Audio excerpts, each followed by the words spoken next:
And next we will invite Wolfgang Lutz to show his slides. Okay, can you see my slides? Yeah, make them perfect. Excellent. Okay, good afternoon from Vienna.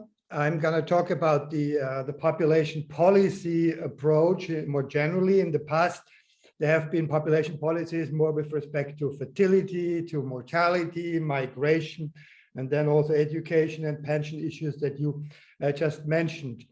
I'm proposing a sort of a new way of looking at this in seeing population policies as national human resource management issue. I mean, like any big company has a human resource management, governments should have a similar, not just looking at the new recruitments, but also at the skills and the whole structure of the staff. I do this as a demographer. I should say demography is different from economics or other disciplines, that we have an explicit focus, a quantitative mathematical focus on individual people as they form a collective of a population. And so the demography is defined as the scientific study of changing population size and structures. It's important to point out that it is in a plural. We are not just talking about the age structure.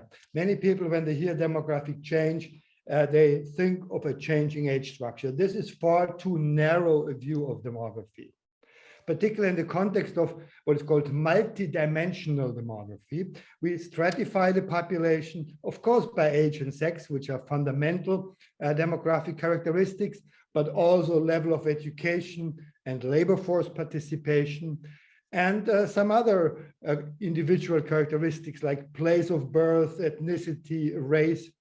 So the question is, what is a demographic dimension and what is another characteristic? And there's some consensus that clearly defined individual characteristics that are typically collected in censuses or in the demographic section of a survey.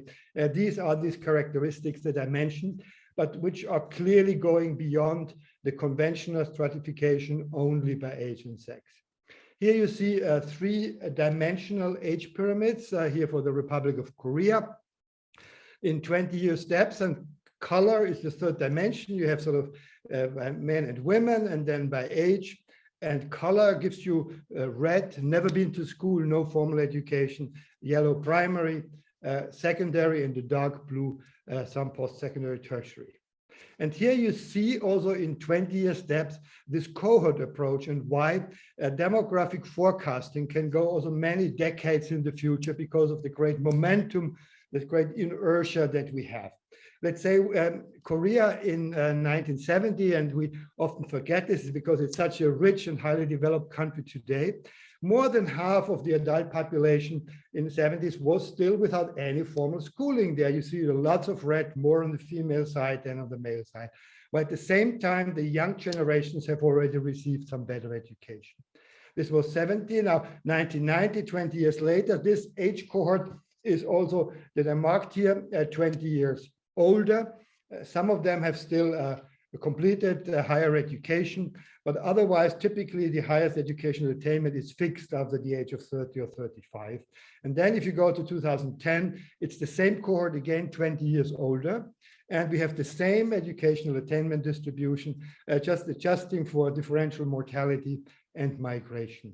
At the same time, you see as the women get better educated, the age pyramid gets more narrow at the bottom. Korea has the world's lowest fertility rate these days.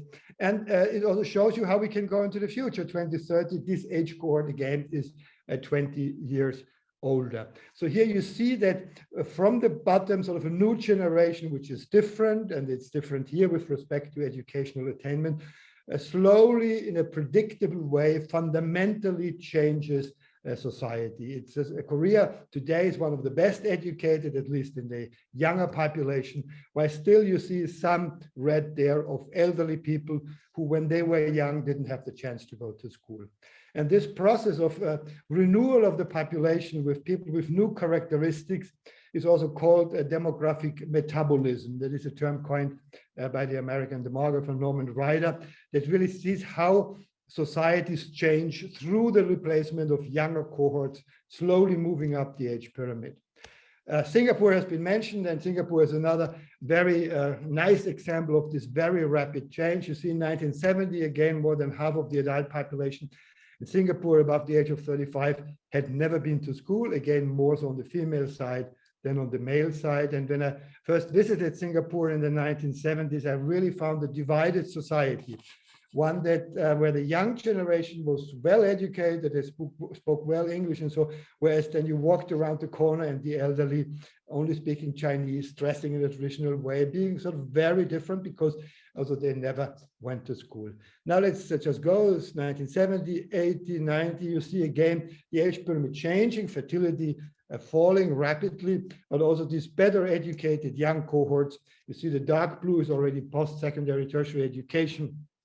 And you can very clearly show also a direct link to economic growth, where the increasing human capital of the working age population drives economic growth rather than the other way around, because economic growth could only now at the same time simultaneously improve school enrollment, which then takes many decades. So this differentiation by age cohort also helps us to sort out the causalities. What is the determinant of what? So this is 1990, 2000, 2010. You see now Singapore has one of the best educated young populations, almost 80% with tertiary education. And we can use the same model to go into the future, 2020, 2030. One thing you also see here is that today still the elderly are relatively poorly educated, but we know for sure that the future elderly will be better educated than today's elderly. And this has many implications, not just economic implications, but also on health. Axel talked about health, and here I just show some data from the Austrian Health Survey. It's a very large sample. And you see, of course, that with age, of course, the disability, that's what plotted is the proportion of women with some activity limitations by age and level of education. Of course, disabilities increase with age. But at a given age, you see, let's look at, say, women at the age of 75, you see that women, the red line, who only have compulsory education, have about twice the probability of being disabled, suffering from limitations, than the ones with university education. So we know that the future elderly are better educated, and we know that almost universally, and I'm sure the shared data show a similar pattern, the more highly educated at a given age have a lower degree of disability. So these two things put together make us more optimistic for the future. If we only look at age-specific disabilities, we see this increase. And of course, we're going to have more old people in the future. This gives a rather pessimistic outlook. If we factor in age and level of education, the outlook becomes more optimistic again, because the future elderly for sure are going to be better educated than today's elderly. We know this because these people are already alive. Let's turn to labor force participation, another important aspect. Here we also see, this is for all the EU 28 countries, a very clear differentiation by level of education. You saw the dotted line is the overall pattern.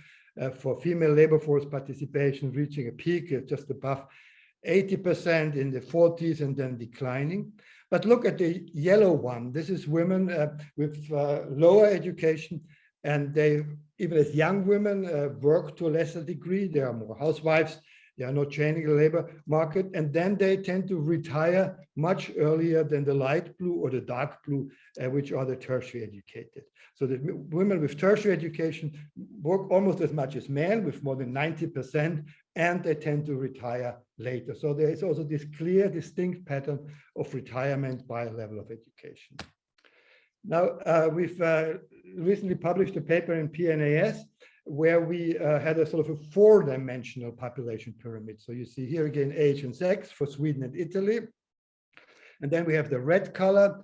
Those are the inactive people who are not in the labor force, and the green who are in the labor force. And then the shading gives you the level of education within each of these groups, 3 education categories. So you see that Sweden is doing much better in terms of overall labor force participation, particularly of women. They work to a much higher extent, and also they tend to work longer. and the female as well as the male labor force is much better educated than in the case of Italy. So in Italy, you see also an interesting intercohort change that the young women are already working to a higher degree than the women in their 50s. And this is likely to stay around. So this is likely to be a cohort effect. Now, when we do some projections for the future, we really have to focus on this issue and be more differentiated what we mean by dependency ratio. In this paper, we distinguish between three very different kinds of dependency ratio. What most people have in mind when they talk a demographic dependency ratio is what is the age dependency ratio. This means that people, let's say, below the age of 20 and above the age of 65 in relation to those what is typically called working age. But this is a very bad and poor approximation of who is actually working. And we see this is the green line, this just purely looking at age groups, irrespective of whether they are working or what is their education. This line increases steeply. There's 60% higher age dependency in 2060 than there was in 2015. But already when we differentiate more and have the much more meaningful and relevant labor force dependency ratio, which puts people who are not in the labor force in relation to those who are in the labor force. And that also considers the cohort effect that sort of the younger women in countries like Italy, they are going to work more in the future than today's women in their 50s or 40s in Italy. So here we see a much less, only slightly above 20% increase in the dependency ratio. And then the third is where we factor in the changing educational attainment of the labor force. So we take education as a proxy for productivity, weighted by the differential wages that we have between education groups. So this productivity weighted dependency ratio only increases by about 10%. So it looks much less pessimistic than focusing on this conventional but rather misleading age dependency ratio. Now, in this paper, we also play with different other things. Again, blue is now the education productivity weighted labor force dependency ratio. Now, if the blue dotted line you see, then we have the baseline, and then assume that all the other EU countries have the same labor force participation rates as we have today already observed in Sweden. In a way that the Italian women by 2030 will work to the same degree that already today the Swedish women work. And you see what happens to the dotted line, it actually declines. So we don't have an increase in the productivity weighted labor force dependency ratio, but rather have a decline. And we then also play with different migration scenarios. We don't have the time to go into this, but if we have Canadian type of migration, which is a high volume, but also selected for high education and with high integration efforts, you see that actually we could come down to quite significant declines in the labor force, but in the dependency ratio. The top line in Violet, you see that if you have lots of migration, like a Canadian volume, but you go for less educated migrants, like we see, for instance, in Italy, they will not contribute much to the labor force, not and less even to the productivity weighted, and therefore we could see an increase in dependency, even as a consequence of strong immigration of poorly educated people. Again, this shows a very different picture than when we just look at the age dependency. Okay, my last slide now is on China. Thank you. There was just late last year, we published with colleagues from the University of Shanghai and Hong Kong a paper where we also played with the fertility rate in China. This was a time there was new data coming out that the fertility in China was much lower than expected, somewhere around 1.1 or 1.2. Nobody knows the exact number.